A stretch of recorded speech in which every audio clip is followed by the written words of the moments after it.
Boa noite a todos. Pedro, está gravando. Legal, obrigado, William. Pessoal, muito boa noite a todos vocês que estão nos prestigiando nesse momento desse webinar. Gostaria de agradecer a todos os presentes, aqueles que ainda vão estar entrando, e também aos nossos debatedores que vão nos passar informações que são extremamente importantes para o nosso webinar, que hoje trata do o que as criptomoedas podem provocar nos segmentos de negócios.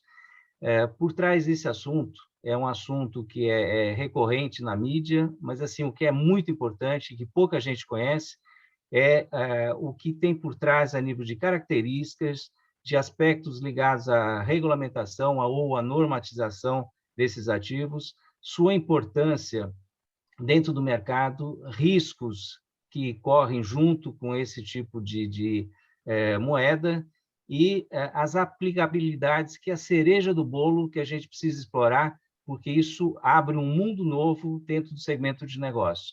Então, esse é o conteúdo que a gente vai explorar ao longo do nosso webinar. Agora, eu peço para o William para ele falar um pouquinho e dar algumas orientações que são necessárias ao longo do nosso webinar. Por favor, William. Boa noite, Pedro. Boa noite a todos. Sejam todos muito bem-vindos.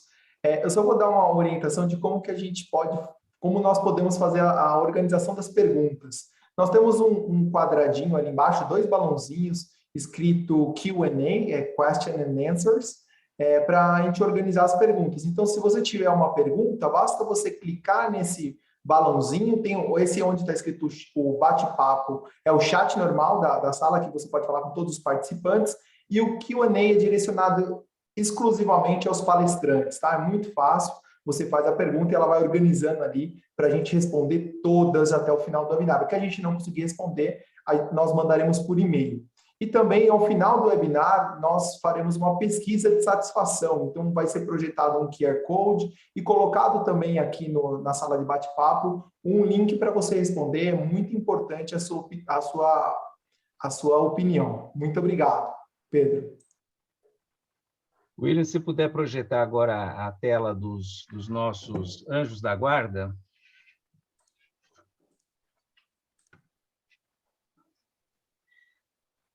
Bom, em todo webinar, eu não posso deixar de citar a importância que empresas parceiras, empresas patrocinadoras têm em relação ao nosso propósito e da geração dos resultados que o Hub da Gestão procura trazer para o nosso público-alvo. Então, sempre agradeço demais a contribuição que as empresas parceiras, as empresas patrocinadoras nos dão e tornam a nossa atuação possível. Então, muito obrigado mais uma vez pela colaboração que eu tenho através dessas empresas. Obrigado. Agora, a gente vai estar começando efetivamente, e para não ser uma pessoa mal educada, eu vou me apresentar muito rapidamente. Eu sou uma pessoa que tem uma história de 34 anos de Banco Itaú, entre a área de tecnologia e a área de negócios, mais especificamente a área de mercado de capitais. Depois disso, tive uma passagem de 12 anos numa empresa de consultoria, da qual eu fui sócio-diretor. Mais recentemente, eu fiz um curso no IBGC, focado em governança corporativa, e através desse momento é que veio à tona a semente do Hub da Gestão, que tem o propósito de passar o máximo de informações relevantes dentro de macrotemas que são importantes para a gestão das empresas. E, juntamente comigo, existem mais 6 pessoas que me apoiam demais dentro dessa iniciativa e que eu sempre agradeço também a elas a colaboração permanente que eu tenho dessas pessoas. Só que nada disso seria possível se nós não tivéssemos debatedores de qualidade, e agora eu chamo o Milton e o Thales para se apresentarem e falarem um pouquinho do seu conhecimento, da sua experiência.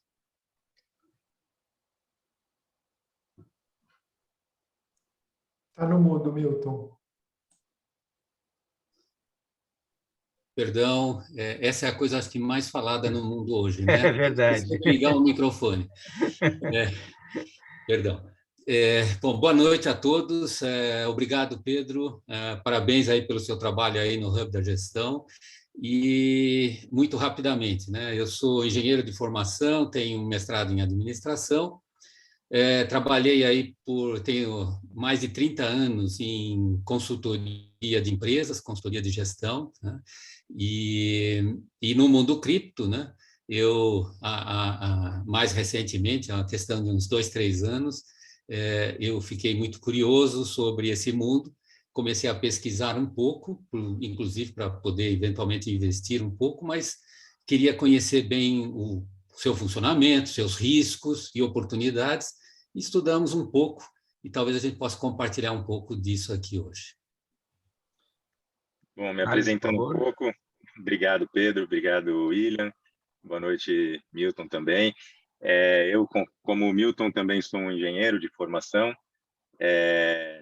Atuo na área de tecnologia já há mais de 20 anos. Passei por indústria de eletrônicos. Sou desenvolvedor, programador, um aficionado por tecnologias no geral. E há 4 anos eu me tornei empresário na área de criptomoedas, tanto na área de desenvolvimento de tecnologias para criptomoedas, quanto em negociação do ativo. E comecei nessa área por uma curiosidade também, vendo na internet o movimento que as criptomoedas estavam criando. Me interessei muito por esse mundo e resolvi entrar de cabeça, estudar mais a fundo. Espero poder contribuir um pouquinho aqui com essa experiência e conhecimento que a gente adquiriu ao longo desse pequeno período. Você está sendo muito modesto no pouquinho, mas vamos lá, vai. Então, agradeço aí aos debatedores, ao Milton e ao Thales aí pela participação, pela colaboração, e agora, efetivamente, a gente vai começar o nosso webinar, e, assim, só uma explicação muito rápida, a gente procura um nível de interação muito grande com os participantes do webinar, e nós fazemos isso através de algumas pesquisas que estão associadas aos assuntos que são abordados pelos debatedores. Então, eu vou pedir para o William mostrar a primeira pesquisa que fala sobre o que você conhece de criptomoedas. Então, vocês podem estar respondendo dentro da visão de vocês, da percepção de vocês, dentro das opções de não conheço nada, de vez em quando leio alguma coisa, sempre que posso leio sobre o assunto, ou sou muito interessado no assunto. Por favor, fique à vontade.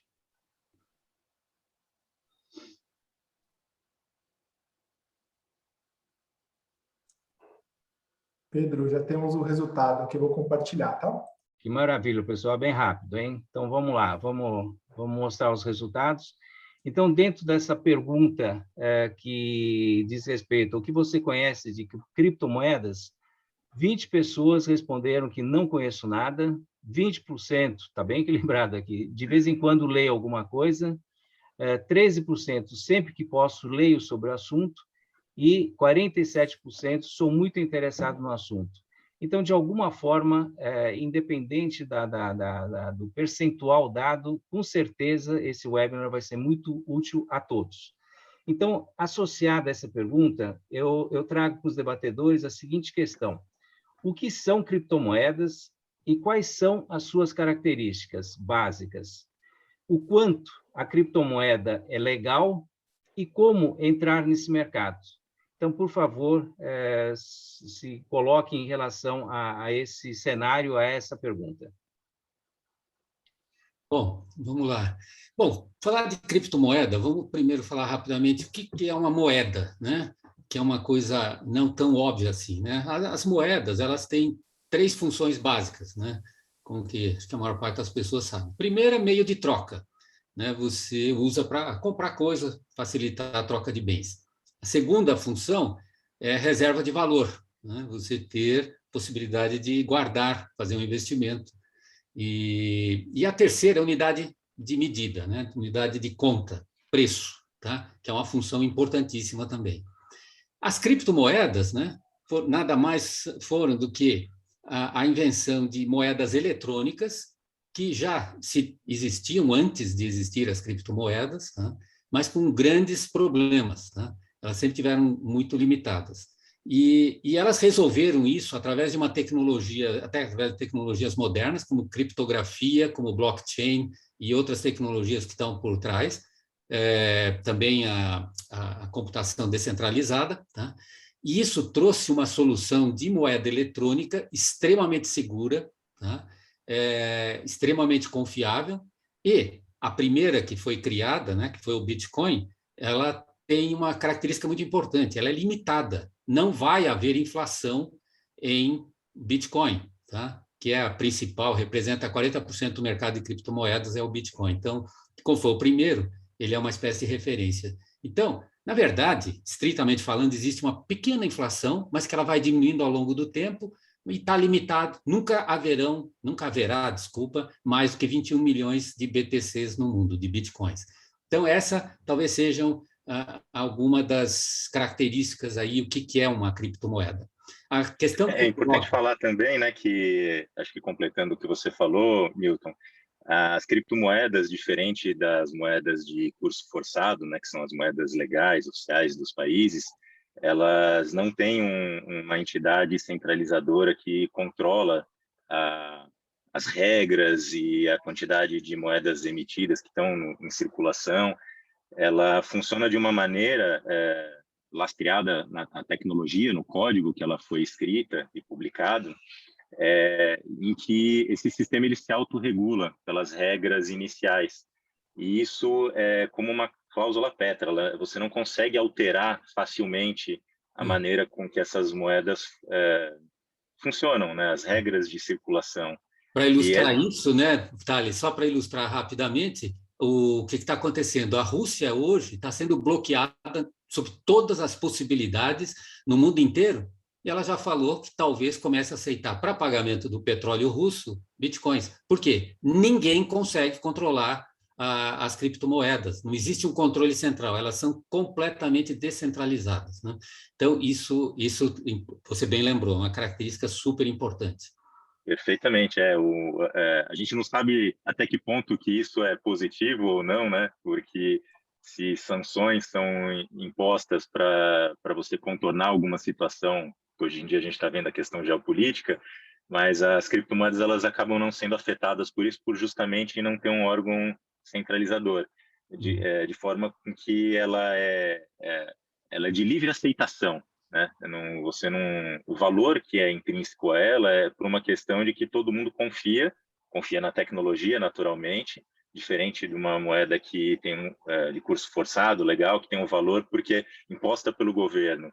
Você sabe que todo mundo vai ser obrigado a aceitar aquela moeda. As criptos, elas são um pouco diferentes, que justamente está nessa livre aceitação. Quanto mais gente confia na tecnologia, como você mesmo falou, né, Milton, a questão da criptografia, esse é o lastro que as criptomoedas hoje impõem, né, no seu funcionamento, e o valor ele vem daí, da livre aceitação, da larga aceitação também. Quanto mais gente conhece, mais gente usa, naturalmente a oferta é limitada, a demanda é alta, então o preço acaba seguindo essa lei, né?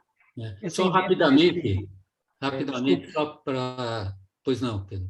Não, desculpa, eu só queria fazer uma pergunta complementando aí essa colocação de vocês. Dentro de todos os aspectos, a gente pode considerar uma criptomoeda como um instrumento legal e aceito legalmente nos países? Cada país tem sua regulamentação, tá? Alguns têm regulamentação. Por exemplo, a China proibiu criptomoedas, tá? Então, lá é proibido a mineração e o uso, tá? E a circulação. Tá? Esse é um caso extremo. Aqui, nós não temos hoje lei que regulamente isso, porque nós temos algumas normas. A Receita Federal, por exemplo, ela normatizou. Quando você procurar lá todo mundo hoje deve estar começando a fazer o seu imposto de renda, na declaração de bens lá tem já um código para criptomoedas. Inclusive, eles classificam em Bitcoin e altcoins, tá? Não tem ainda para NFTs e outras variantes aí. Mas, ou seja, indiretamente, o governo já aceita a existência dela. E ela é taxada como por ganho de capital, tá? Como você paga em ações, como você paga em qualquer outro investimento. Então, indiretamente, Mas, bom, acho que depois a gente pode falar um pouco sobre legislação. Quando o Milton ainda vai fala falar de nisso. altcoins, é importante também dizer que nem todo mundo conhece os termos aqui, são moedas digitais alternativas ao Bitcoin. Hoje tem mais de 15 mil moedas em circulação, tipos de moeda, né, em circulação. Não se fala muito no Bitcoin, mas a gente tem uma infinidade de moedas que também são parecidas, são baseadas em criptografia, são digitais, e a gente se refere a elas por ter uma participação muito menor no mercado como altcoins. Lembrando, né, Pedro, que o que não é proibido por lei é permitido. Então, não há proibição, então é permitido. E tem essa normatização já indireta aí, que é legal. Não existe restrição nenhuma. Existem 4 textos já circulando, sendo discutidos no Congresso, que provavelmente vão virar um projeto de lei regulamentando as moedas digitais aqui no Brasil. O Brasil também tem um projeto do Banco Central de uma moeda digital oficial brasileira, né? Ela não é baseada em blockchain, na mesma criptografia, na mesma tecnologia que o Bitcoin, que essas outras moedas, mas já é um caminho mostrando que esse tipo de tecnologia ele veio para modificar o sistema de transações financeiras no mundo. E a gente conhecia muito como sistemas centralizados, e agora isso está sendo modificado após esse evento que começou em 2008 com a publicação do Bitcoin, né, com a publicação de uma proposta de moeda digital pelo Bitcoin, e esse ano ele faz 14 anos de funcionamento ininterrupto e confiável. E, Thales, assim, aproveitando o gancho, o nosso público-alvo, se eles perguntarem, e como que eu faço para entrar nesse mercado? Quais são as alternativas de entrada nesse mercado de criptomoedas? Boa pergunta, Pedro. As criptomoedas elas foram criadas para que o sistema de transação, vamos dizer, financeiro, pudesse funcionar de forma independente e que reduzisse o número de intermediários, né? Então, a proposta das criptomoedas é justamente que a gente consiga fazer uma transferência de valores entre as pessoas sem precisar de um agente bancário, de um governo, de uma rede estruturada, governamental, né? Então, a forma com que a gente transaciona criptomoedas hoje, ela basta você ter um aplicativo no seu celular, que a gente chama de carteira digital, onde são armazenadas essas criptomoedas, e a partir daí eu consigo transferir para qualquer outra pessoa que tenha uma carteira também e me forneça o número vamos dizer, entre aspas, assim, a conta corrente digital dele, do mundo cripto, né? Então, basta você conhecer alguém que tenha uma criptomoeda e queira te vender ela para essa pessoa poder transferir. Você negocia se você vai trocar em dinheiro, em moeda de curso legal, né? Curso forçada, ou se você quer trocar num objeto, num carro, num imóvel, e aí você faz essa negociação. E tem também, claro, né, Thales, você pode ir pela forma mais fácil, que é ir também para uma corretora, uma corretora de criptomoedas, aonde você pode também, com grande facilidade, acessando um mercado gigante, tá? Tem uma liquidez muito grande, tá? Então, essa é uma outra questão que muitas vezes as pessoas se perguntam. Se eu quiser comprar ou vender um Bitcoin, por exemplo, é fácil, é instantâneo, tá? Como o Thales falou, as corretoras têm aplicativos no celular ou através da internet, no próprio computador, e você tem um mercado gigante, tá? O mercado são dezenas de bilhões de dólares que circulam aí constantemente, então a liquidez é muito grande, é muito fácil isso. A capitalização de mercado hoje, pessoal, moedas, ela já passou dos 2 trilhões de dólares. A gente vê que é um mercado gigantesco que movimenta muito dinheiro diariamente, e as corretoras, como o Milton falou, na verdade elas são marketplaces, né? São sites que reúnem pessoas que têm criptomoedas e querem vender, e pessoas que têm dinheiro e querem comprar a criptomoeda. Então, a corretora é só um facilitador, um intermediário ali para facilitar, para criar um ambiente onde você consiga, de forma mais fácil e prática, ofertar as suas criptos para venda e comprar quando quiser. Tem uma variedade de moedas ali também, você não precisa ficar procurando muito gente que tenha aquela cripto específica. Justamente um concentrador ali de mercado para que facilite a vida de quem queira negociar. Né, Thales, fazendo um paralelo, quando você quer comprar ações, você precisa ir numa corretora, né, onde que ela concentra ali, ela vai lá na Bovespa, que tem um mercado grande, e você faz as suas transações, você compra suas ações. Em criptomoedas é igual, existem as corretoras de criptomoedas, onde você pode também ir lá e comprar e vender. Agora, também, claro, você pode fazer isso diretamente, você pode usar para fazer algum negócio, para comprar um carro, para comprar um imóvel. Outro dia, uma grande imobiliária aqui de São Paulo anunciou que vendeu o primeiro imóvel através de criptomoeda, né? Enfim, então, existem essas duas possibilidades legais, não tem nenhum problema, e que são abertas a todos. Olha, eu Essas queria corretoras, elas aproveitar são... É que a gente já está começando a entrar em algum detalhamento aí, que acho que já ficou claro aí o posicionamento em relação a como entrar no mercado. Mas tem uma coisa que para mim, sempre bate a porta e eu tenho a impressão que o público, de uma certa forma, associa segurança da transação com regulamentação ou normatização dentro da operação desse ativo. O quanto que isso é verdade em relação a criptomoedas e como que nós estamos no mundo ou no Brasil em relação a isso? Bom, o que acontece, né? Como a gente comentou antes, não tem ainda uma lei regulamentando isso no Brasil. Existe um PL, um projeto de lei, que foi votado na Câmara e aprovado, tá? E que esse foi mandado agora para o Senado. Então, está parado no Senado, o Senado ainda não votou. Então, ao mesmo tempo, existem outros projetos no Senado também sendo trabalhados, tá? Então, existem essas iniciativas, mas elas ainda não saíram do Congresso. O que basicamente, esse PL que foi votado na Câmara, já aprovado e foi mandado para o Senado, o que ele faz basicamente, ele é muito alto nível. Ele simplesmente reconhece a existência, define. É uma coisa bem estranha, interessante, talvez, que ele fala para o executivo criar um órgão regulador para isso, tá? O que é um pouco estranho, porque você já tem órgãos no governo que podiam se preocupar com isso, tá?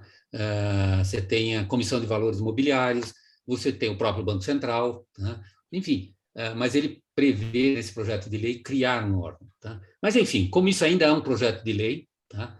Pode ser que sofra modificações, pode morrer lá no Senado e assim por diante. Mas só para complementar, no mundo, tá?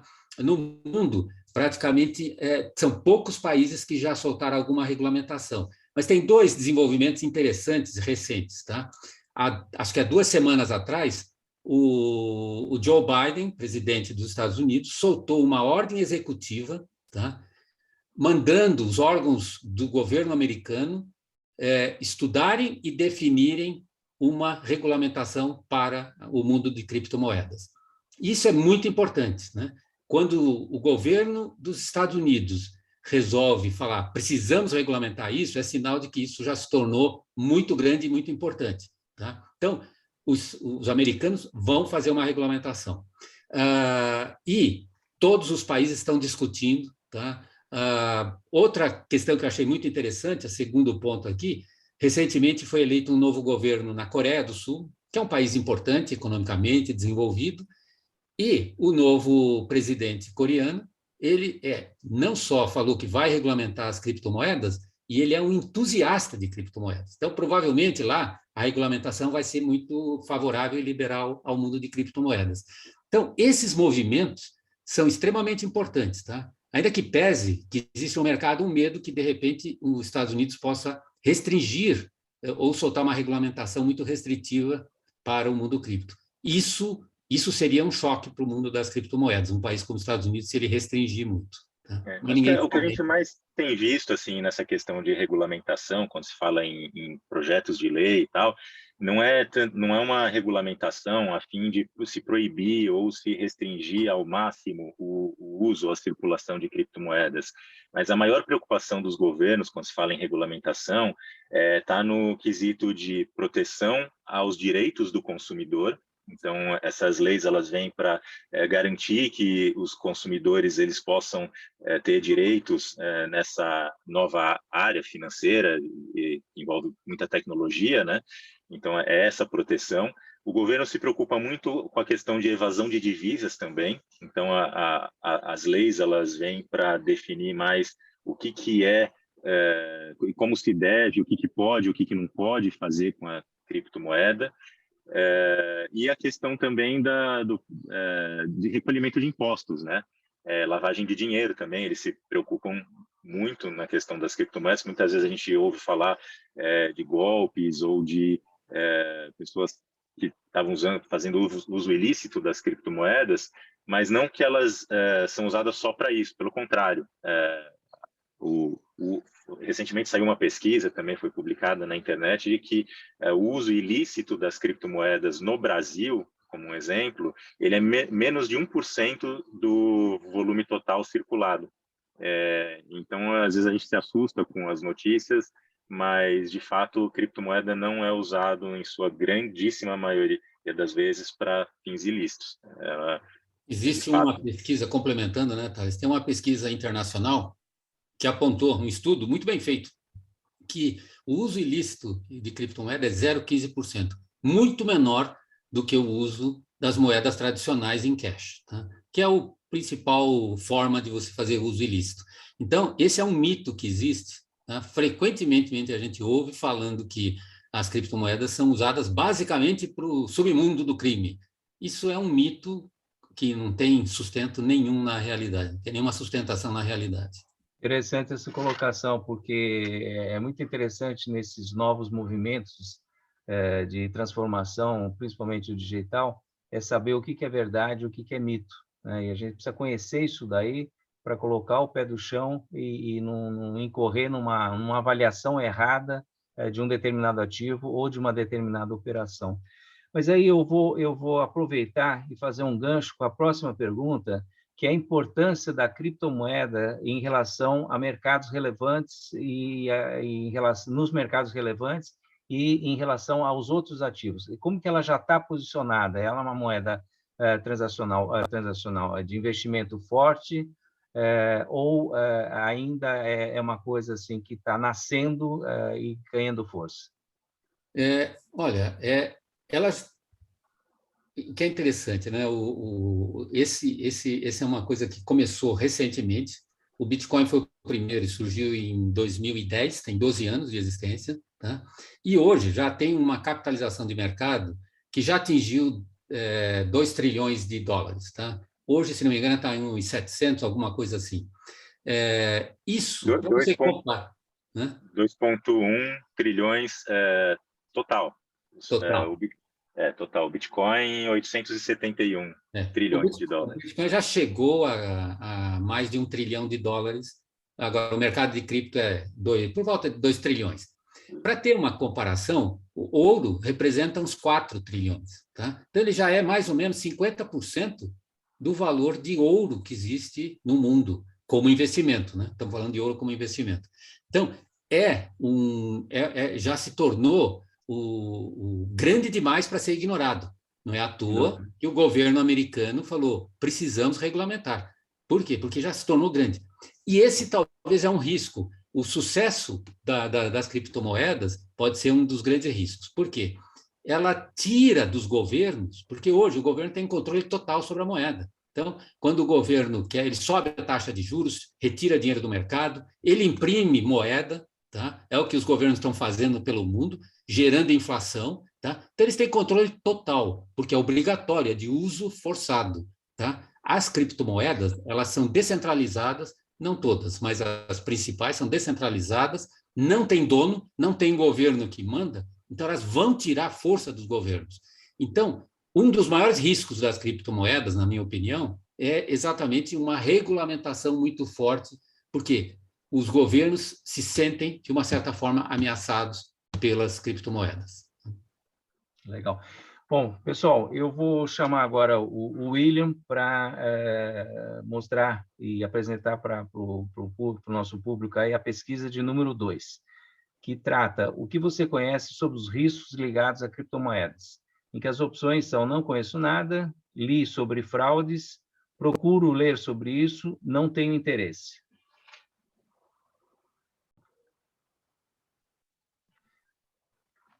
Então, só aguardando aí o término, para a gente ter uma ideia de como que vocês se encontram em relação a essa visão. Bom, Pedro, eu já vou compartilhar o resultado. Obrigado, William. Então, como resultado dessa pesquisa, do conhecimento de riscos ligados a criptomoedas, nós temos não conheço nada, 12%. Li sobre fraudes, 6%. Procuro ler sobre isso, 82%. E não tenho interesse, 0%.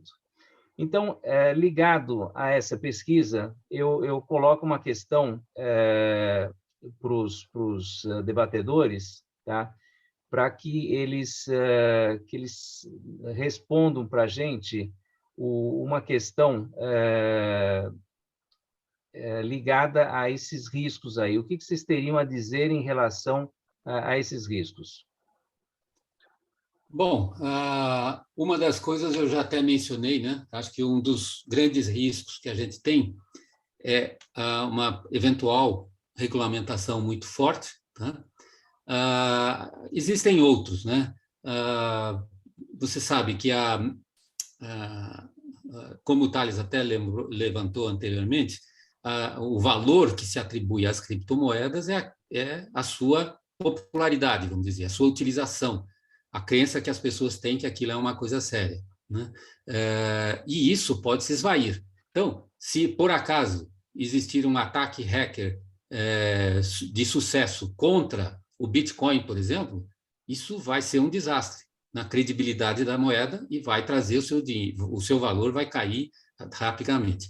O que acontece, por outro lado, o Bitcoin está aí há 12 anos, tá? Tem uma valorização de mercado de quase $1 trilhão, já passou em alguns momentos de $1 trilhão, atrai todo tipo de tentativas de hackeamento sem sucesso até hoje.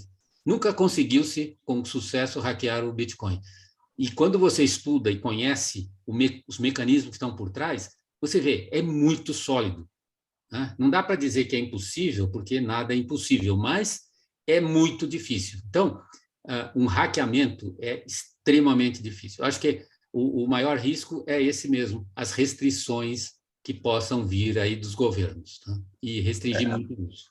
A maneira com que as criptomoedas foram criadas, elas tendem a não estimular vamos dizer, o boicote, né, dela, porque você imagina que um hacker se rouba, quebra a criptografia do Bitcoin para roubar o Bitcoin da blockchain ou de alguém, naturalmente a confiança naquela criptomoeda vai cair e aquele ativo que foi sequestrado ali, ele vai passar a não valer nada.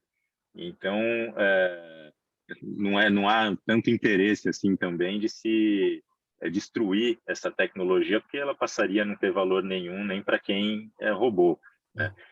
E, naturalmente, quando a gente fala de risco também, eu acho que a gente tem que lembrar os riscos em relação aos cuidados que a gente tem que ter quando a gente está armazenando esses bitcoins, ou essa criptomoeda, porque a gente pode ter a questão também você é o dono da sua própria moeda. Então, se você perde uma chave de acesso aos seus fundos, você não tem condição, a operação ela é irreversível. Então, você não tem condição, como no sistema financeiro tradicional, de recorrer ao banco, à gerência da sua conta e dizer que esqueceu uma senha ou alguma coisa e conseguir recuperar. Então, você tem esse risco também da operação. Você é responsável por guardar, por manter o seu ativo digital de forma segura. Então, essa questão do conhecimento, ela é fundamental também na hora de operar. Complementando, né, esse ponto que você colocou, né, Thales, até acho que um dos participantes comentou que a gente falou, você pode ir lá e comprar na corretora, né, um dos participantes falou, a corretora é custodiante, tem um risco aí, é verdade. Então, se você quer ter segurança, né, eu sempre recomendo, nunca deixe grandes valores nas corretoras, tá? Você usa a corretora para comprar essas criptomoedas e jogue na sua carteira, no seu wallet pessoal. Aí, estando lá no teu wallet pessoal, você tem absoluta segurança, desde que você não perca as chaves do seu wallet, tá? Então, se você compra na corretora e transfere, ou deixa lá na corretora apenas as quantias que você vai estar transacionando, tudo bem, porque na corretora, sim, existe, porque está custodiado, tá? Ela pode sofrer um ataque hacker, e isso já aconteceu, tá? Corretoras que sofreram ataque hackers e deram prejuízo aos seus clientes. Então, a gente sempre recomenda, traga isso também para o seu wallet pessoal, aí você tem segurança total. Outro aspecto de risco, que acho que a gente não falou ainda, é o ambiente, o ESG, tá? Environmental, etc. Por quê? Né? Existe, muitos já devem ter ouvido falar, que as criptomoedas consomem muita energia, e é verdade. Tá? O Bitcoin, somente, ele consome mais energia na mineração do que vários países. Tá? Outro dia, você pega um país pequeno europeu lá, ele consome mais energia do que aqui. Se não me engano, compararam outro dia com a Suécia ou algum país assim. Então, esse é um problema. Ele consome muito. Então, há uma tendência hoje, né, duas tendências, né? Primeiro, levar essas mineradoras de criptomoedas, tá, para junto de fontes renováveis de energia. Tá? E aí você não teria esse problema. E a segunda questão é mudar a tecnologia que está embutida dentro das criptomoedas, tá, para consumir menos energia. Existem vários esforços nesse sentido, alguns com bastante potencial. Mas o Bitcoin, que é o padrão, 40% do mercado, o standard, o mais seguro, ele usa um processo que realmente consome muita energia e ele não quer mudar porque esse é muito seguro e provado. Tá? As novas tecnologias aí que estão surgindo, que é Proof of Stake, elas ainda são novas, ainda não passaram pelo teste do tempo aí para ver se ninguém consegue quebrar isso. Tá? Tem duas questões aí que eu gostaria de incorporar aí, que foram colocadas aí pelos participantes. Uma delas que faz uma citação, que acho que é do Henry, que faz uma citação de que corretoras já foram, eu acho que ele usou o termo roubadas, em cima de operações de bitcoins em alguns bilhões de reais, não sei, eu não lembro exatamente o número que eu li, tá? Mas, assim, se vocês pudessem falar um pouco sobre isso, eu agradeço. Aconteceu já, né? Block, né? Recentemente, teve casos grandes. Quer falar, Tassi? Fala. Não, pode citar. Depois eu faço um comentário em cima. Não, teve um caso famoso lá na Ásia, né, que houve um roubo muito grande de vários anos atrás, tá? De milhares de bitcoins, tá? E que, por isso que a gente fala, os bitcoins, na verdade, e as criptomoedas em geral, eles são mais transparentes do que as moedas tradicionais, que a gente chama de fiat money, tá? Dos sistemas, o real, o dólar, o euro, etc. Tá? Por quê? As wallets, quando a gente fala, você transfere para a sua wallet, a wallet qualquer pessoa pode ver. Qualquer pessoa pode enxergar quantos bitcoins você tem lá dentro. Tá? Então, as transações são públicas, né? As transações são públicas, ela tem muita transparência. Então, o que aconteceu nesse caso? O que aconteceu hackearam uma corretora, tiraram lá os bitcoins, tá? E levaram isso. E todo mundo sabia em que wallet, em que cofre estavam guardados esses bitcoins. E as pessoas que fizeram isso ficaram anos sem tocar, porque sabiam que no momento que eles tocassem naquele dinheiro, tá, a polícia ia cair em cima. E foi o que aconteceu. Há uns 2 meses atrás, prenderam 2 pessoas em Nova York, tá?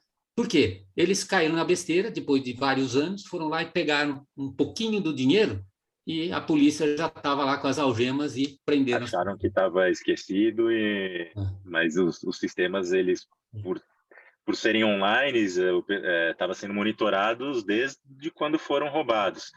Então, em um determinado momento, esse Bitcoin foi passado para alguém, e esse alguém foi sacar numa corretora, foi vender, e aí isso vamos dizer, como se fosse a nota marcada do caixa eletrônico, né? Que quando explode e mancha ali com tinta o Bitcoin, ele, de uma forma diferente, eletrônica, ele também está marcado e ele vai ser rastreado durante toda a vida. Então, o hacker acaba não conseguindo usar. Então, o que eu falo, né? Se você quer usar para fins ilícitos, usa cash, mas não usa criptomoeda, que é uma fria. Você fica exposto, é transparente, né? É o que eu falo, é um cofre, tá? Onde que só você tem as chaves, ninguém consegue. Você sabe, né? O nosso dinheiro, nossos investimentos, todo o nosso patrimônio que existe, ele é completamente acessível pelo sistema governamental, tá? O governo pode confiscar, como já confiscou no Plano Collor, seu dinheiro, tá? Um juiz pode determinar, de falar, olha, bloqueia todos os bens e ativos fiscais e ativos monetários dessa pessoa, tá? Agora, um Bitcoin, nenhum governo põe a mão, nenhum juiz pode te mandar bloquear, tá? Porque só você tem as chaves, tá? A única questão esse cofre está em praça pública, todo mundo pode ver que ele está lá. Tá? É auditado pela própria comunidade que utiliza. Isso que é interessante.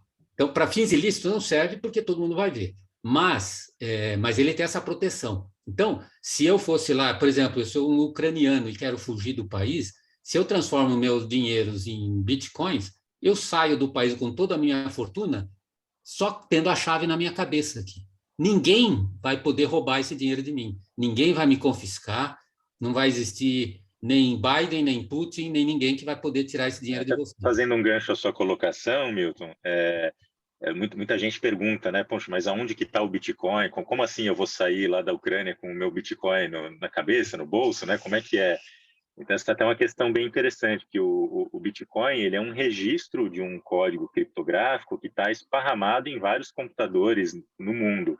Então, quando a gente fala carregar, levar um Bitcoin de um lugar para o outro, é apenas você ter o código, né? Vamos dizer, a senha de acesso. Então, isso é realmente, como você falou, está na cabeça. Se você tem essa senha anotada num papel ou em qualquer outro lugar, isso te garante a propriedade e o acesso daquele ativo digital. Apenas isso. Na verdade... Oi, desculpa. Deixa eu só alertar, esse assunto realmente é incrível, ele dá uma série de variáveis, uma série de situações interessantes aí, mas a gente tem um prazo aí para cumprir. Então, eu gostaria de pedir, eu tenho visto uma série de comentários que são feitos pelos participantes, mas que eles transformem esses comentários em perguntas para que a gente possa responder essas perguntas no final do nosso webinar como planejado, tá? Desculpa aí estar encurtando um pouquinho as respostas de vocês, mas vamos ter que seguir em frente, Thales e Milton. Então, a próxima questão é relacionada... deixa eu só ver onde que nós estamos. Relacionada...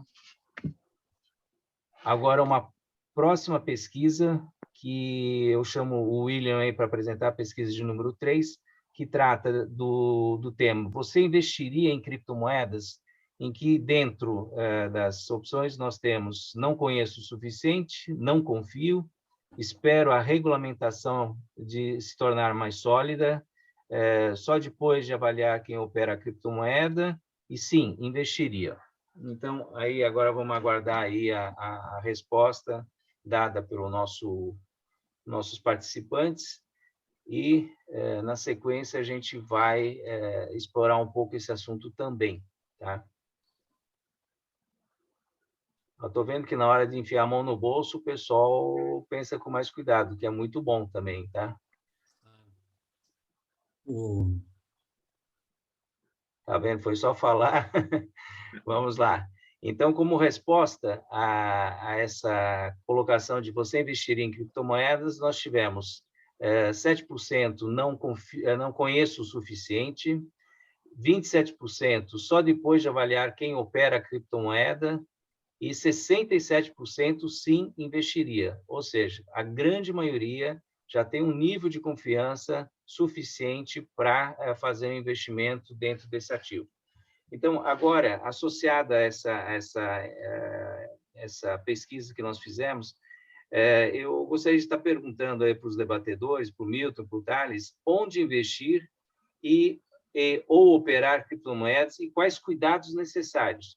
Porque a gente falou numa série de riscos, alguns riscos estão diretamente ligados à tecnologia, outros talvez à governança da própria criptomoeda, pelo que entendo. Mas, assim, como que a gente pode atuar de uma forma mais preventiva para não reclamar depois de alguma coisa que não deu certo, dentro de uma operação com criptomoedas? Thales, você que está mais envolvido com a operação, você pode começar a colocar essa questão? Olha, o que eu indico, assim, o que eu aconselho, né, para as pessoas, sempre que alguém me pergunta, Thales, eu gostaria de comprar um pouquinho, investir, como é que eu faço? Eu sempre procuro orientar em relação assim, olha, pesquisa bastante primeiro no mercado antes de você fazer a primeira operação. Existem diversos agentes, intermediadores aí no mercado, que são as corretoras.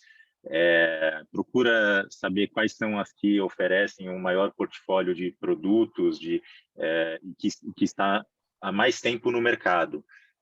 Naturalmente, quanto mais tempo a empresa está no mercado, ela está investindo o seu nome ali, ela tem mais credibilidade, tem mais referências, os órgãos regulamentadores já conhecem aquela empresa há mais tempo, ela está sendo...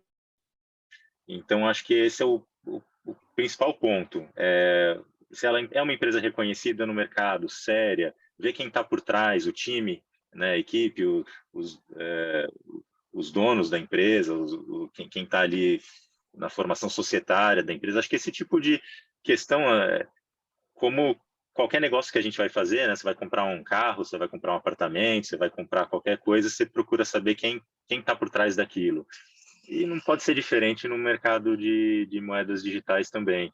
Não vai atrás de ofertas assim de investimento que vão te pagar coisas que está fora do normal.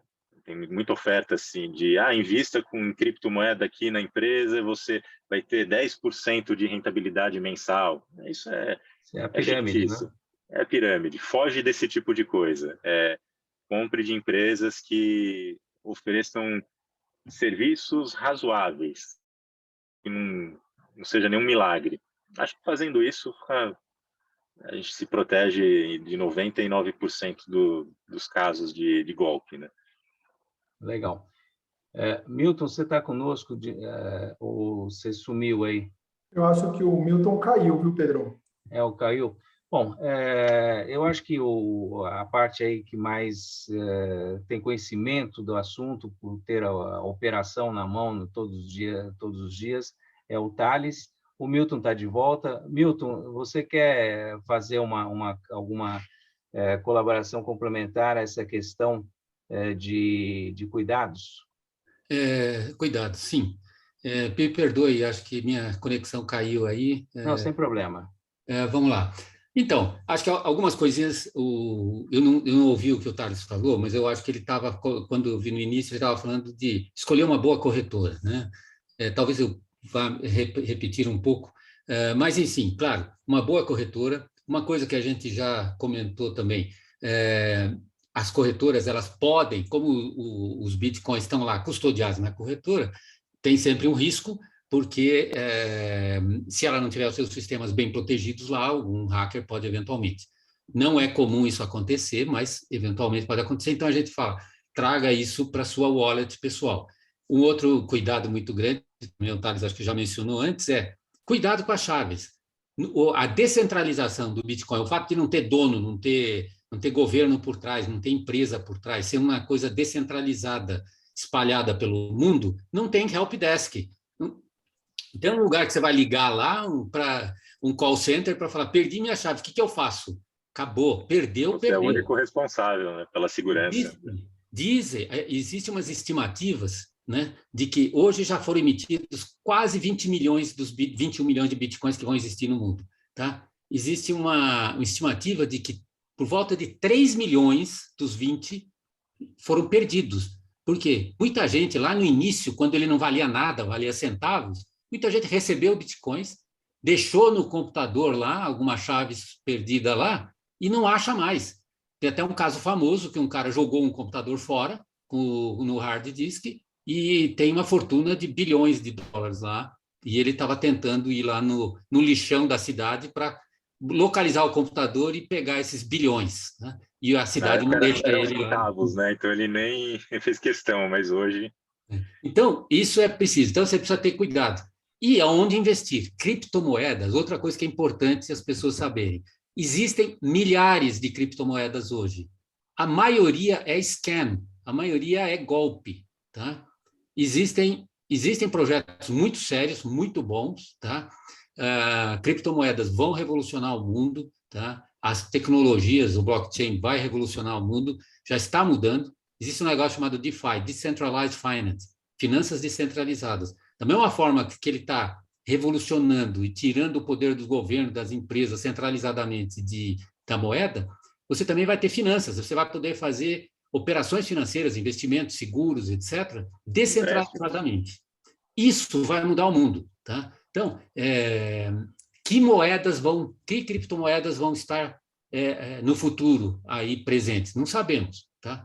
Quais vão estar. A maioria, na minha opinião, essas milhares que tem hoje, a maioria vai morrer, tá? Porque muitas são golpes mesmo, tá? Então, Milton. É o que eu falei, né, Pedro?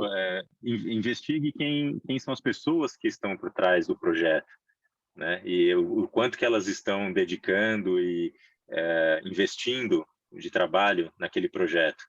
Então já dá para a gente filtrar boa parte aí do que é ruim, do que é bom. Agora, Thales, eu vou aproveitar um trechinho do que o Milton colocou como uma coisa do futuro, tá? E sair um pouquinho do lado da aplicação em criptomoedas, tá? Mas enxergando a derivação disso, pensando quais são as aplicabilidades existentes utilizando a criptomoeda como lastro, tá? Como vocês enxergam novas aplicabilidades dentro do cenário futuro, tá? E qual a implicação que isso pode ter para os negócios? Porque essa é a cereja do bolo, quer dizer, a gente sair como gestor, como empresário, enxergando a criptomoeda como pelo lado transacional, pelo lado do relacionamento com fornecedores, clientes, etc., etc., e o que fazer dentro desse ambiente. Então, eu gostaria que você explorasse um pouquinho esse lado, que eu acho que é um lado extremamente interessante para quem está nos ouvindo. Sem dúvida, as criptomoedas elas vieram para encurtar as fronteiras, né? E acelerar as transações financeiras no mundo. Recentemente também teve um grande empresário brasileiro que tinha um imóvel em Miami e colocou à venda esse imóvel e ofertaram um valor no imóvel e a pessoa que ofertou falou assim, eu não vou nem entrar no mérito de negociar valor, mas eu gostaria que você aceitasse o pagamento em uma criptomoeda chamada Ethereum. E o dono, um grande empresário do mercado de televisão aqui, também acho que não tem nem por que não falar, é público, é o Roberto Justus. E ele acabou fazendo a primeira venda dele, não conhecia nada do mercado, e ficou impressionado com a velocidade com que se deu o pagamento e a liquidação posterior do ativo. Tem moedas que são lastreadas em moedas digitais, que são lastreadas em moeda fiduciária, né, no dólar. Então, muitos negócios internacionais estão sendo feitos com esse dólar digital, porque ele devolve o poder para o comerciante de você reduzir as taxas de transação, acelerar a velocidade. Hoje você vai fazer um pagamento via cabo, né, um SWIFT, chega a demorar, em certos casos, 2 dias, fora a questão do spread do dólar e outros encargos que incidem sobre uma operação dessa. E com as criptomoedas, isso tudo é mais favorável no lado do comerciante, em relação à velocidade, menores taxas. Então, inevitavelmente o mercado está caminhando, principalmente no mercado globalizado, onde já se globalizou o comércio de commodities no mundo, com o sistema de transporte, de logística muito avançado que se tem hoje, e a logística hoje do mercado financeiro está acontecendo de forma digital. Você digitalizando o dinheiro, você está melhorando a logística com que os recursos financeiros se movimentam no mercado global. Esse meu ponto de vista assim, que hoje quem tem um negócio, principalmente que depende de fornecedores e clientes globais, não tem como ficar de fora ou pelo menos conhecer como que isso funciona. Muito bom, Thales. Milton, você teria alguma coisa a complementar, alguma colocação adicional? Não, só reforçando o que o Thales falou, né? Hoje, para você fazer uma remessa de dinheiro internacional, tá? Quem já tentou fazer isso, tem, por exemplo, um filho estudando no exterior, etc., quer mandar algum dinheiro, é complicado, é caro e demora dias, tá? Você tem que ir através de um sistema global aí chamado SWIFT, que tiraram os russos agora, todo mundo está ouvindo falar de SWIFT, porque os russos foram bloqueados do SWIFT, né? O que é um absurdo hoje, você pode mandar aí um arquivo para o outro lado do mundo instantaneamente através da internet, do seu celular, na hora, e para mandar dinheiro leva dias, é burocrático, é complicado e é caro. Com as criptomoedas, isso é instantâneo. Então, como o Thales falou, se você tem negócios internacionais, fique atento, porque a facilidade de você fazer isso através de criptomoedas é instantâneo, o custo é muito baixo, tá? Não é zero o custo, hein? Até alguém acho que levantou um comentário aí, não é zero, mas é muito baixo o custo. E outras coisas, né? As tecnologias que estão por trás das criptomoedas, o blockchain, outras aplicações como Decentralized Finance, as finanças descentralizadas, elas vão mudar. Então, é preciso monitorar, porque eventualmente vai ter impacto no seu negócio. A questão é descentralização, a desintermediação. Tá? A desintermediação é uma grande tendência hoje. Se você olhar, o Uber é desintermediação, o B&B é desintermediação. Tá? Você aluga a sua casa diretamente, tá? Para outra pessoa, independente de qualquer intermediário. Então, essa que é a grande questão. E as criptomoedas fazem isso. Você tira os governos, você tira as taxas de câmbio, você tira os bancos do meio. Você faz as transações diretamente em qualquer lugar do mundo, instantaneamente, com custo muito pequeno. Muito bom, Milton. Bom, agora a pergunta é, vocês estão preparados? Porque assim a gente tem 17 perguntas aqui. Eu acredito, como a gente tem ainda 10 minutos para responder, eu vou pedir assim, o máximo de objetividade nas respostas, mas a gente não deve conseguir responder a todas as perguntas, mas aí existe um compromisso do Hub da Gestão que qualquer pergunta feita que nós não tivermos tido tempo de responder, vocês, todos os participantes do webinar, vão estar recebendo a resposta dada pelos nossos debatedores. Tá? Então, eu vou começar, eu vou olhar de uma forma aleatória, tá? Para não privilegiar ninguém, mas, assim, tem uma pergunta que foi feita pelo Henry, foi a primeira pergunta, então vou citar ela. O que é minerar cripto? E aí eu sempre peço para que um dos dois responda. Eu vou pedir a resposta de um só. Bom, eu vou me propor aqui a responder. Mineração de criptomoeda, né? Esse assunto que o pessoal fala aí, consome tanta energia, nada mais é do que um processo onde voluntários, com o seu poder computacional, de computadores, pode ser em casa ou pode ser computadores mais sofisticados, eles fazem o processamento das transações que dentro da rede daquela moeda específica, né, que a gente chama de blockchain.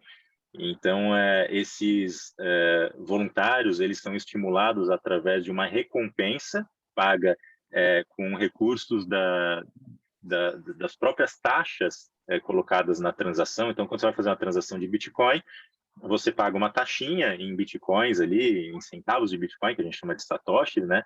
E parte desse recurso vai para esses voluntários que se propuseram a fazer o processamento daquelas transações. Então, a mineração é esse ato de você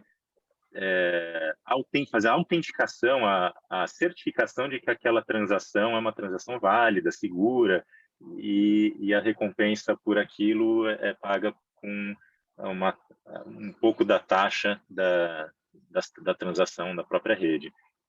Obrigado, Thales. Olha, tem uma pergunta aqui do Celso, que eu só vou dar uma satisfação a ele, é uma pergunta muito interessante, mas eu acho que ela tem que ser respondida com uma extensão um pouco maior do que o tempo que a gente tem aqui, então a gente vai responder isso daí por escrito, tá? Então, vamos a uma outra, eu vou pegar uma do Anderson aqui. Para um leigo, se não tem controle de governo, como existem sem controle de alguém? Então, essa é uma das tecnologias que estão por trás das criptomoedas, tá? Que é a computação descentralizada. Então, deixa eu fazer um paralelo que fica mais fácil de entender. Vocês se lembram que quando surgiram o MP3, ficou fácil você copiar as músicas.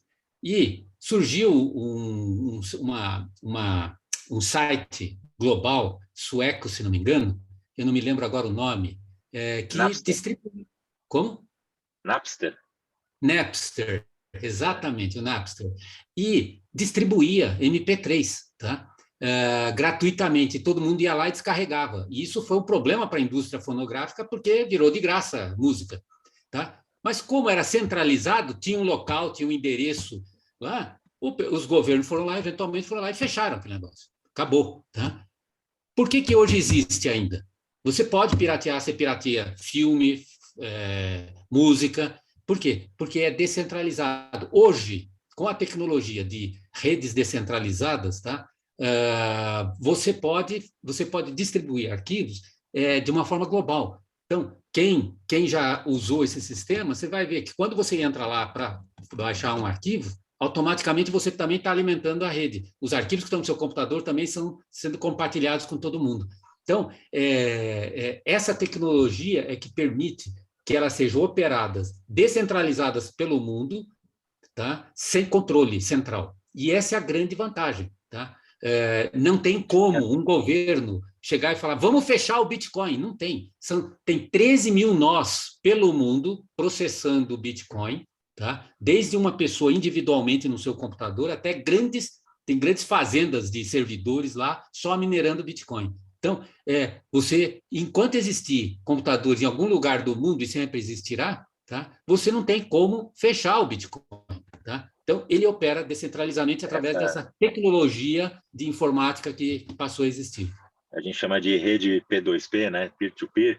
E tem um outro nome também, que o pessoal fala que é o sistema de arquivos interplanetários. Se procurar na internet aí por esse termo, é o que rege essa distribuição de arquivos, no computador de cada voluntário, de cada um que está participando ali, tem um pedacinho do que está sendo compartilhado.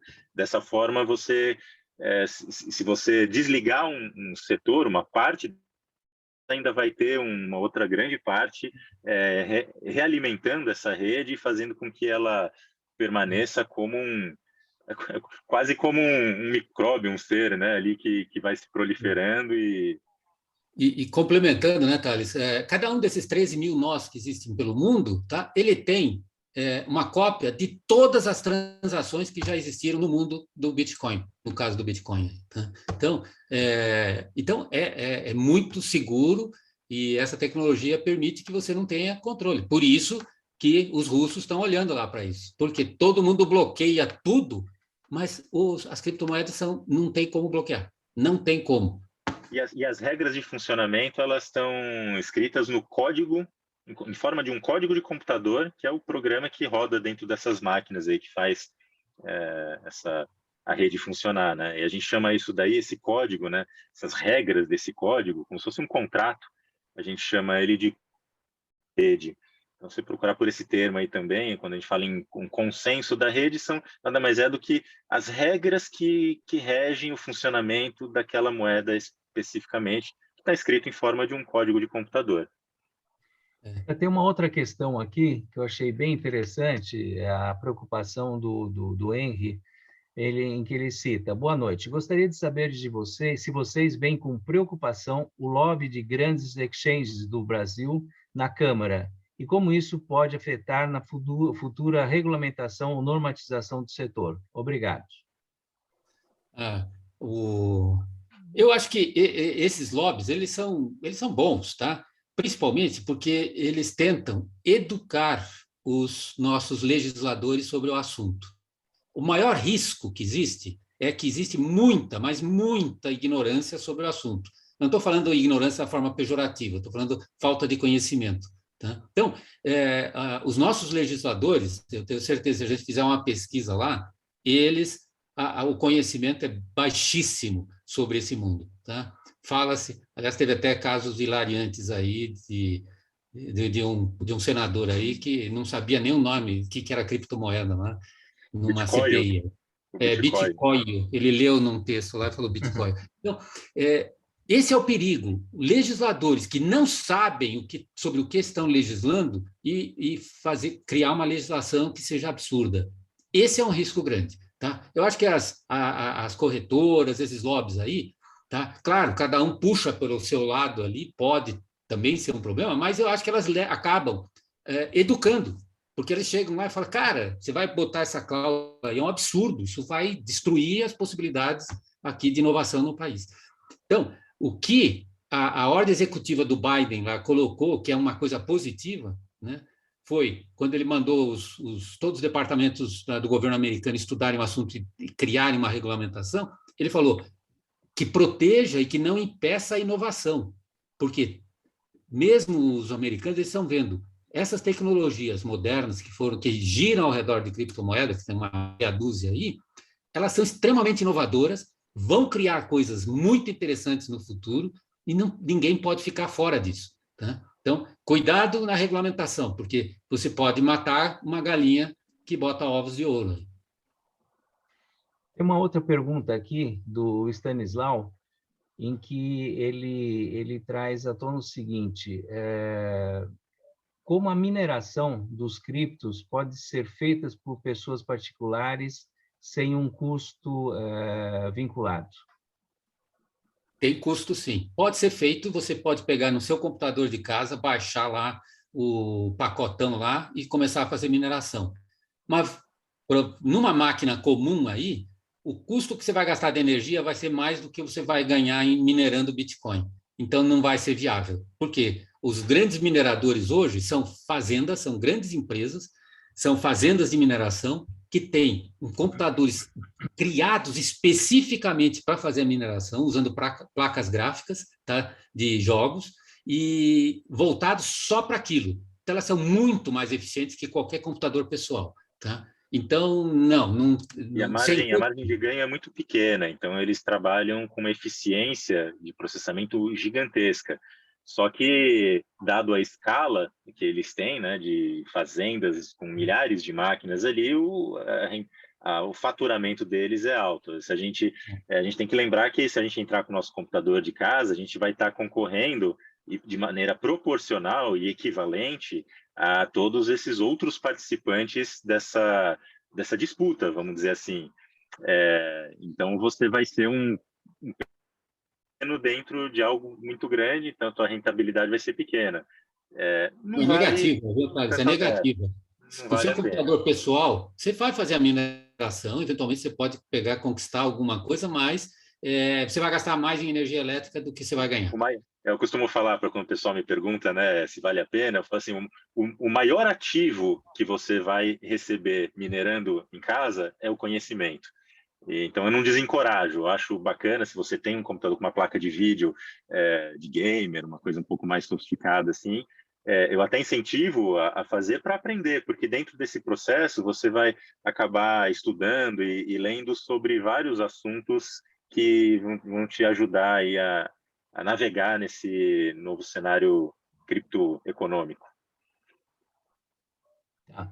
E eu vou colocar mais duas questões para encerrar aí, porque a gente já está bem em cima do laço, mas são duas questões que foram levantadas pelo Anderson. Uma delas eu não sei se é uma questão de entendimento, mas eu vou colocar o que ele escreveu. Sendo público, entre parênteses, está em praça pública, o Milton consegue saber quanto o Thales tem em sua carteira de cripto? Primeira questão. Então, como Ótima eu disse, pergunta. né, o cofrinho ele é transparente e está em praça pública, ou seja, você consegue enxergar. Mas não está escrito lá no cofre, essa é a caixa, essa é o cofre do Thales, não está escrito, tá? Ele é Então, anônimo, né? ele é anônimo, mas não é, ele não é, ele é Privado, anônimo. né? Oi? Ele não é privado, ele é público, porém Ele é, anônimo. ele é público, porém anônimo. Então, eu não consigo saber. Eu vou ver um monte lá e vou. Agora, eu indiretamente posso, por isso que a polícia faz. Por exemplo, se a gente sabe que o Thales chegou e deu um golpe lá numa corretora, ele vai lá na corretora e fala: para onde que foi transferido quando foi o golpe? Foi para essa caixa postal aqui. Aí eu vou lá na praça pública e fico do lado da caixa postal. A hora que o Thales colocar a mão lá, eu ponho a algema nele. Entendeu? Exatamente. Boa, Então, boa comparação. então, para o Anderson, não dá para eu saber de quem é quem. É como, fazendo uma coisa meio, é, é, um paralelo aí não muito correto, mas as contas numeradas que existiam antigamente na Suíça. Você sabe que você podia ir lá na Suíça, antigamente, abrir uma conta e tinha um número. Ninguém sabia de quem era, tá? Mas aquela era privada e anônima. A do Bitcoin ou das criptomoedas, ela é pública, mas ela não é identificada diretamente, entendeu? E tem mais uma questão aqui que eu ia citar, mas eu não vou citar mais, porque eu acho que isso daí interessa e é importante que fique escrito aí nas respostas que a gente vai dar para todos os participantes. Que a pergunta é do Anderson também, vocês recomendam alguma publicação, blog, canal, YouTube, para que possamos acompanhar e aprender mais sobre o tema? Eu acho que criptomoedas é um processo de aprendizado, é muito interessante que as pessoas se compreendam cada vez melhor o que tem por trás disso daí, os cuidados necessários, as aplicabilidades possíveis dentro de uma gestão de empresa, mas, assim, eu acho que isso daí interessa a todos. Então, eu não vou pedir uma resposta agora, porque tem algumas pessoas que já saíram, para elas não ficarem sem elas, tá? Então, eu gostaria de agradecer demais aí o volume de perguntas que foi feito. Novamente, o compromisso do Hub da Gestão é responder a todas essas questões que não foram respondidas online. Então, isso, possivelmente, até o final da semana que vem, a gente vai estar mandando para vocês. E eu quero assim, relembrar vocês que tem a pesquisa de satisfação para ser preenchida. Novamente, o agradecimento do Hub da Gestão em relação à presença de vocês. E gostaria de chamar, então, novamente os debatedores para fazer o encerramento do nosso evento. Então, bom, primeiro agradecer mais uma vez, Pedro, pelo convite, muito obrigado. E só queria comentar, né? Eu vi ali muitas perguntas super interessantes ali, mas infelizmente o assunto daria para a gente ficar dias e não horas aqui debatendo e conversando, tá? É fascinante, tá? Mas infelizmente no tempo que a gente tem aqui é difícil e a gente tem até um desafio de compactar as respostas, né? O que é complicado, mas, enfim, mais uma vez, obrigado a todos aí pela atenção e obrigado a você, Pedro, aí pelo convite. Eu que agradeço a tua presença, a presença do Thales. E, Thales, se você quiser fazer um encerramento. Obrigado, Pedro. Eu fico super agradecido a toda a equipe que proporcionou esse momento com a gente. Aqui é um tema que sou apaixonado, eu adoro falar sobre o assunto. É muito gostoso ver que tem uma audiência interessada em conhecer mais sobre isso. É uma tecnologia que ela já está há bastante tempo, né? Apesar de, às vezes, a gente, quando fala de criptomoeda, a gente imagina, é nova, mas já está há mais de 10 anos, né? Mais de uma década e, em funcionamento pleno. E é muito gostoso ter essa interação aí com o pessoal, com a audiência de vocês, do Hub da Gestão, e ter essa oportunidade aqui de falar sobre algo que a gente gosta tanto, né? Que a gente vive, todo dia a gente está estudando, aprendendo um pouquinho mais, mas quando eu falei lá no começo da apresentação de um pouquinho do conhecimento que a gente quer transmitir, eu me refiro que é um mundo tão grande e a gente, quanto mais a gente estuda, a gente mais percebe que só conhece um pedacinho mesmo. Então, é isso que estimula a gente e motiva a cada informação e essa oportunidade de compartilhar é muito gostosa. Obrigado, gente. Obrigado você, Thales. E eu gostaria de lembrar aos participantes, aqueles que quiserem em algum momento relembrar da nossa conversa de hoje ou indicar aquilo que vocês ouviram para conhecidos, os nossos webinars ficam gravados e ficam disponíveis no nosso site depois de alguns dias, normalmente depois de uma semana. Então, é só acessar o nosso site, que é o www.hubdagestãosemotio.com.br ou o nosso canal Hub da Gestão no YouTube, e vocês podem voltar a assistir ou assistir, para quem não assistiu, o nosso webinar. Muito obrigado mais uma vez pela participação de vocês, e isso que enriquece e motiva cada vez mais o nosso propósito, que é de divulgar cada vez mais boas informações para o mercado. Boa noite a todos, um bom restinho de semana e um bom final de semana a todos. Obrigado. Obrigado, Milton. Gente. Obrigado, Thales. Obrigado, William. Obrigado, William. Muito pelo obrigado, apoio. Pedro. Obrigado, William. Obrigado, gente. Boa noite. Boa noite a todos.